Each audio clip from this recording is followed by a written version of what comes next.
Salut à tous, bienvenue pour cette nouvelle vidéo. Aujourd'hui, je vais vous parler de mes outils, notamment le fait que je vais les changer. J'avais une gamme filaire, donc une ponceuse à bande de chez Bosch, une scie sauteuse et une meuleuse d'angle que je vais vendre pour acquérir, quoique je l'ai déjà acquéri, une gamme sur batterie. Donc j'ai décidé de prendre de l'entrée de gamme. On verra pour faire la différence. Je vais pouvoir vous donner mon avis sur cette gamme et vous pourrez la découvrir juste après. On va la tester. Et voilà le matériel que je viens d'acheter. Donc une ponceuse à batterie de la marque Dexter, une scie sauteuse et un outil multifonction. Donc on va tester ça, on verra bien. Pour ceux qui se demandent peut-être est-ce que ça vaut la peine d'acheter ce type d'outil, donc qui est relativement pas cher, ben on verra ensemble, hein.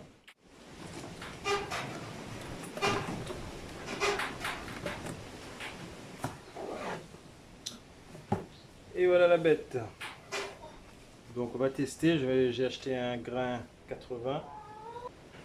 Ok, donc relativement simple. On met la batterie que j'ai chargée au préalable. Alors comment on la tient? C'est la question. Voilà, je pense que c'est comme ça.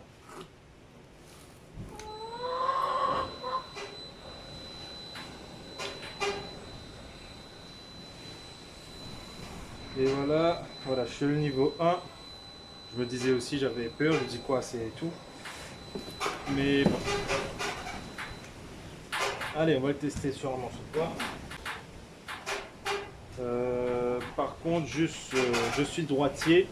Le fait que le variateur soit sur la droite, c'est un peu embêtant.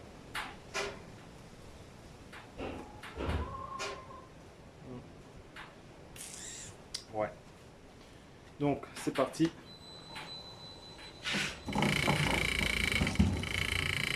Vitesse 1, on va dire, je ne sais pas à quoi elle sert. 2, presque pareil. Je pense qu'on va démarrer à partir de 3. Hein.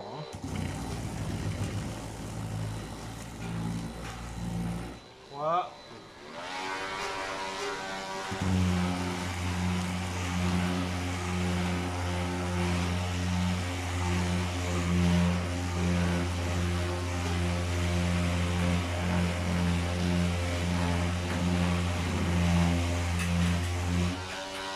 Partir de 4, c'est bien.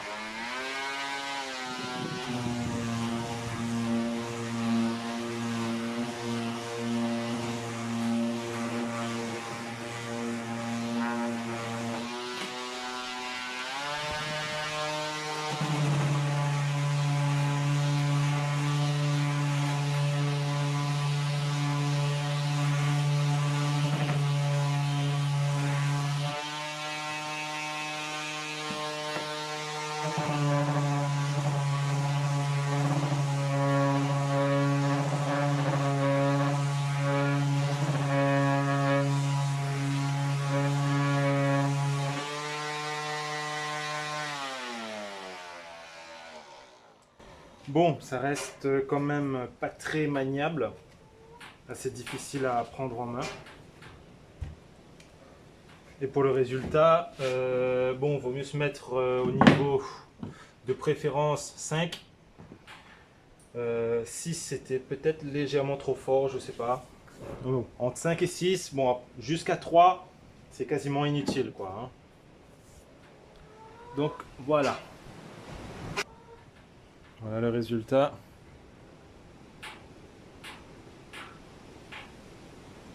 Bon, après, je ne l'ai pas bien poncé au maximum non plus, hein. On est au grain 40. Mais on va dire que pour un premier nettoyage, c'est bien. Moi, ce qui m'intéresse surtout dans la ponceuse, c'est d'enlever les échardes pour éviter de s'en prendre une, quoi, ce qui est très désagréable. On passe à la scie sauteuse. Voilà comment elle se présente. Au niveau du design, moi je l'aime bien. La couleur, j'aime bien. Et on verra. Oups, là. tombe bien parce que les attaches en T, c'était exactement ce que j'avais déjà acheté auparavant. Donc cela me convient parfaitement. Très facile à installer et voilà, clipser, c'est fait. Pour enlever, hop, ici, très simple, et verrouiller. On y va.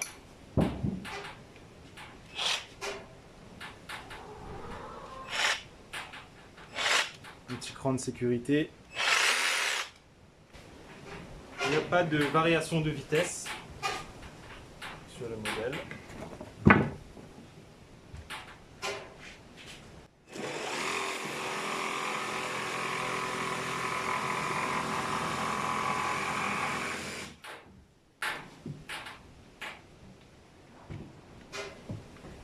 Lumière et une coupe franchement qui est top, une belle coupe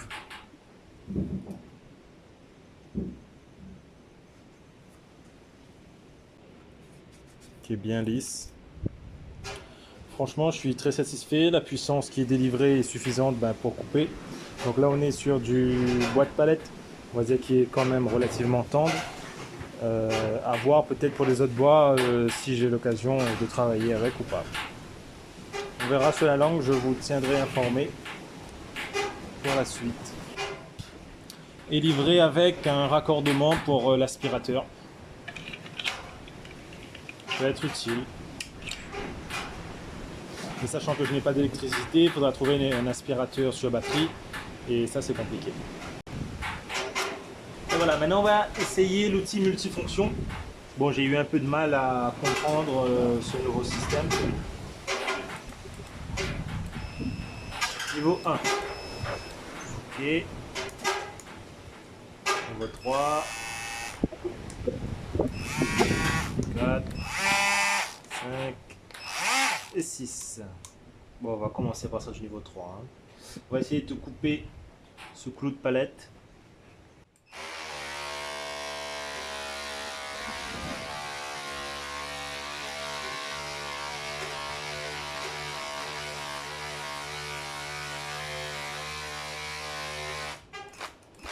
Alors il s'enfonce, pour l'instant pas de résultat, on va passer à 6.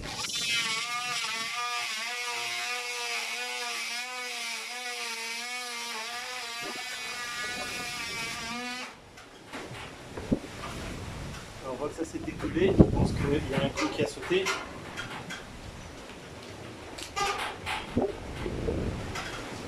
Au niveau de la lame, bon ça chauffe un peu mais c'est normal.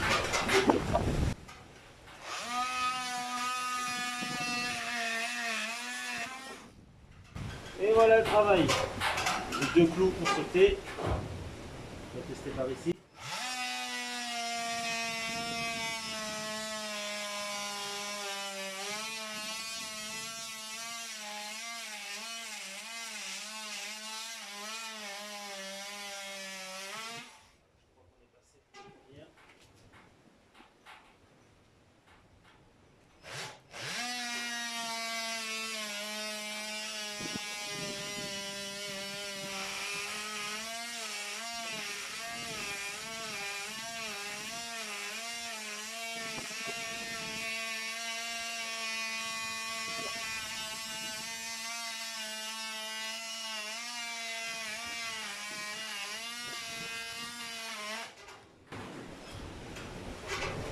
Et voilà pour la deuxième.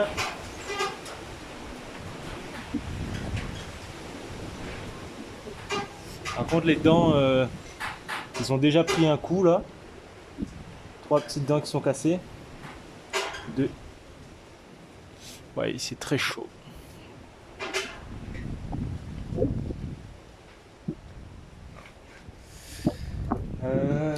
Bon, du coup au niveau de la lame, c'est pas très solide. Je sais pas combien on pourra en couper comme ça, sachant que là on a coupé uniquement 4 clous. Et on va laisser ça pour la suite. Voilà, maintenant on passe au démontage. Donc il faut bien tirer ici au maximum. Voilà, attendre le petit clic. Une fois que c'est fait, on peut retirer la goupille de protection. enlever notre lame et on va serrer. Et voilà, c'est fait. Donc au niveau de l'outil multifonction, je suis moyennement satisfait au vu de la lame qui s'est cassée déjà, enfin qui s'est cassée, deux petites dents qui se sont cassées ici, mais bon on verra pas là, ah si là peut-être, mais bon, la lame qui chauffe beaucoup, d'ailleurs la peinture de protection est partie, je sais pas si vous le voyez, oui, la peinture de protection est partie. C'est peut-être dû à la lame qui est de mauvaise qualité, peut-être en prendre une bonne, je sais pas, on verra. De toute façon, je pense pas couper les clous, parce que ça a pris quand même pas mal de temps, hein. Enfin quelques secondes quand même, mais autant le faire au pied de biche et au marteau. Moi je suis sûr que je n'ai pas de clous dans mes pièces. Désolé pour le vent, le cyclone n'est pas totalement parti. On dirait même qu'il est un peu plus fort, mais bon. Et voilà, pour aujourd'hui. Juste un petit truc aussi à dire. Ce qui est dommage, c'est qu'il n'y ait pas de boîte de rangement. Donc ils sont tous dans des boîtes en carton qui vont certainement prendre l'humidité, pourrir, être mangés par les mites ou je ne sais quoi. Donc il faudra racheter ou fabriquer une boîte pour ces outils-là.